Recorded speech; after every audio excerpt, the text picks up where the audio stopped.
Anak zaman now harus tahu tentang grit.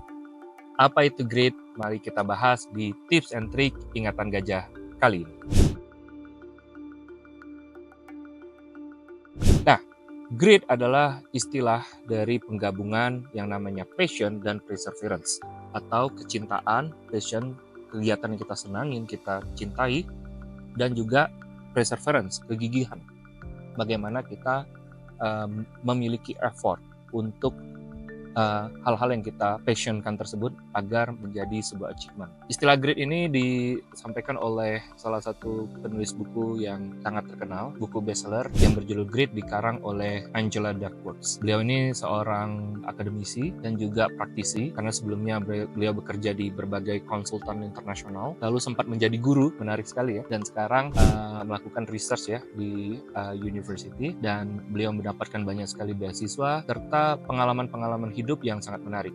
Di bukunya ini beliau menceritakan bagaimana dia melihat anak-anak usia sekolah ya, baik yang nilainya bagus mau yang tidak bagus, lalu kemudian dikorelasikan bagaimana kesuksesan mereka di masa depan, dan risetnya ini dilakukan dengan sangat komprehensif. Bahkan di dalam bukunya ini dia melakukan yang namanya tes grit ya, untuk melihat seberapa gigihnya, seberapa gritnya ya seseorang terhadap apa-apa yang dia lakukan. Tenang aja, nanti kita akan lakukan tes ini di tengah-tengah video, so tonton sampai habis. Grit ini menceritakan tentang banyak sekali anak-anak kita zaman sekarang senang terhadap hal sesuatu tapi tidak mengusahakannya benar-benar. Dan terlepas dari itu, ternyata grit ini adalah kunci dari meningkatnya karir seseorang, suksesnya seorang anak gitu ya. Bahkan diri kita sendiri yang saat ini sudah menjalani dunia profesional.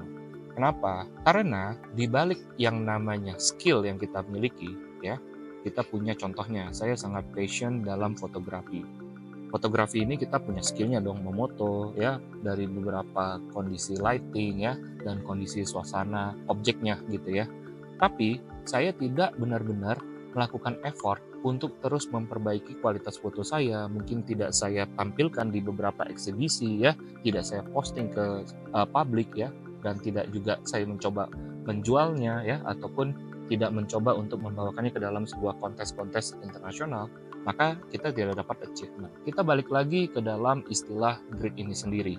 Jadi menurut Angela, orang-orang yang berhasil itu punya grit tinggi dibanding memiliki skor ataupun nilai ujian yang baik. Dan ini mungkin sering kita dengar, nilai itu tidak menentukan kesuksesan seseorang.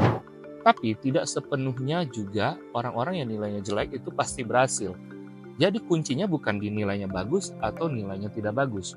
Kuncinya adalah di kegigihannya, atau yang kita lihat atau yang kita kenal dengan nama grit. Jadi coba seperti ini, satu orang punya skill menjual, skill salesnya bagus, sangat mumpuni. Ini A, ya. B, skill salesnya biasa-biasa saja. A, dia tahu dia itu memiliki skill yang hebat, tapi dia malas mengambil punya effort untuk mendekati calon-calon klien baru. Dia batasilah sehari saya cuma dekati klien 3 orang aja lah, 4 orang.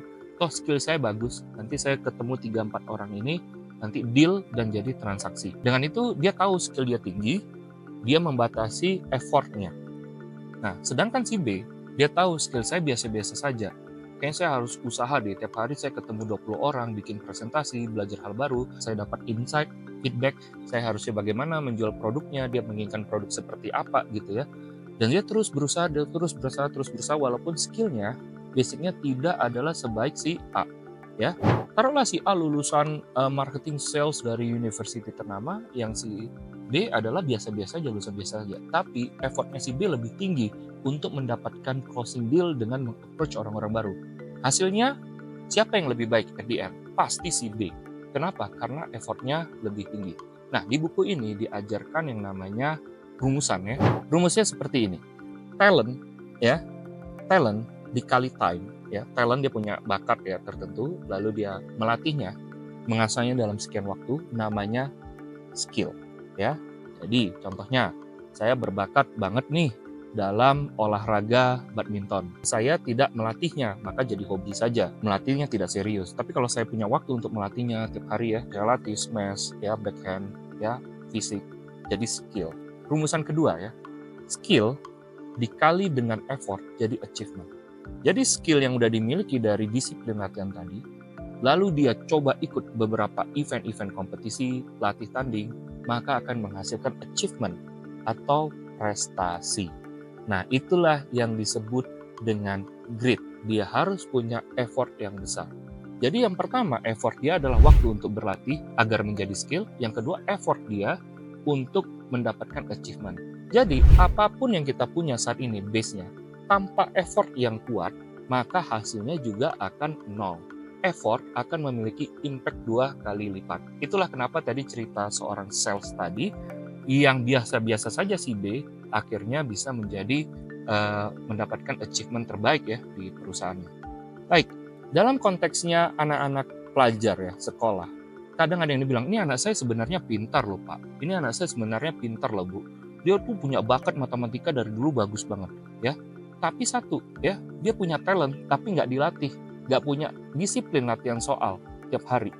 Nah, maka tidak akan menjadi skill yang hebat.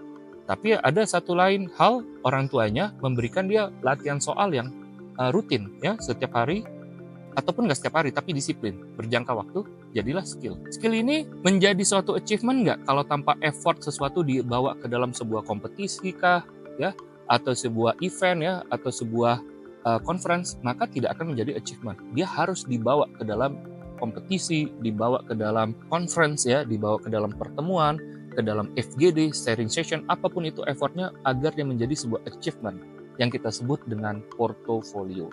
Jadi kompetisi itu bukan sekedar supaya menang doang ya, dengan segala cara lagi ya, bukan. Tapi bagaimana seseorang itu berpikir, seorang anak itu, saya harus mendapatkan achievement. Tanpa achievement, adik-adik kita, anak-anak kita, ataupun teman-teman kita tidak akan melakukan perubahan apapun terhadap hidupnya. Nah, itu dia pentingnya grit. Sekarang saya punya tes tentang grit, di mana di sini ada beberapa pertanyaan. Silahkan ikuti bagaimana cara pengisiannya, mana yang paling kalian banget, mana yang paling tidak kalian banget. Di sini ada beberapa pertanyaan, silahkan dilihat pada screen berikut dan silahkan di stop. Teman-teman sudah mengisi ya jawabannya, dan di situ ada pertanyaan genap dan pertanyaan ganjil. Nah, jadi pertanyaan genap dan pertanyaan ganjil itu memiliki perbedaan jenis pertanyaan. Ada satu pertanyaan yang bersifat passion, ada yang satu bersifat perseverance atau kegigihan. Nah, mana teman-teman yang terlihat lebih balance ataupun berat sesuatu? Apakah teman-teman jenisnya passion tapi kurang gigih, ataukah teman-teman gigih tapi nggak terlalu passion ya, atau balance ya? Teman-teman bisa lihat kriterianya pada info grafis pada berikut ini.